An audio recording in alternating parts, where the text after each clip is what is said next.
യാചിപ്പീൻ, എന്നാൽ നിങ്ങൾക്ക് കിട്ടും. യാചിക്കുന്ന ഏവനും കിട്ടുന്നു. എന്തെങ്കിലും കിട്ടാൻ വേണ്ടിയാണ് നമ്മൾ വന്നത്. പക്ഷേ കുറച്ച് പേർ അവിടെ കൊണ്ട് നിർത്തിയില്ല.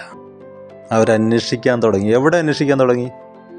യഹോവയുടെ പുസ്തകത്തിൽ അന്വേഷിച്ച് വായിച്ചു നോക്കുവിൻ. അവരന്വേഷിച്ചു, അവർ കണ്ടെത്തി. അടുത്ത ലെവലാണ് മുട്ടുവീൻ. എവിടെയാണ് മുട്ടിയ? ഹൃദയ കവാടത്തിൽ.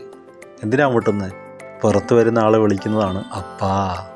കണ്ടോ, കർത്താവ് പറയണം, പ്രാർത്ഥിച്ചിട്ട് കിട്ടിയില്ലെന്ന് നിങ്ങൾ പറയുന്നില്ലേ? ഞങ്ങൾ അപ്പം ചോദിച്ചപ്പോൾ നീ കല്ലാണ് തന്നതെന്ന് പറഞ്ഞില്ലേ? മീൻ ചോദിച്ചപ്പോൾ പാമ്പിനെയാണ് തന്നതെന്ന് പറഞ്ഞില്ലേ? സത്യമായിട്ടും അല്ല.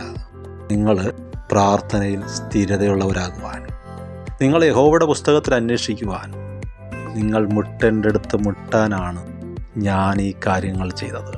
ചോദിക്കാത്തവർക്കും ചോദിക്കുന്നവർക്കും ഒരുപോലെയാണ് കർത്താവ് കാര്യങ്ങളൊക്കെ കൊടുത്തത്. പക്ഷെ നിങ്ങൾക്കെന്താ ചില കാര്യങ്ങൾ ഡിലേ ആയത്? മുട്ടാൻ, പുറത്ത് വരുന്നവനെ നോക്കി അപ്പാ എന്ന് വിളിക്കാൻ, സ്വർഗത്തിലെ ദൈവത്തെ അപ്പാ എന്ന് വിളിക്കാൻ ഒരു തൻ്റെ ഇടവില്ലേ? അത് ഈ യാചനയിൽ തുടങ്ങിയതാണ്. അത് അന്വേഷണത്തിൽ കണ്ടെത്തിയതാണ്. അത് മുട്ടിയപ്പോൾ തുറന്നതാണ്. ദൈവം അനുഗ്രഹിക്കും.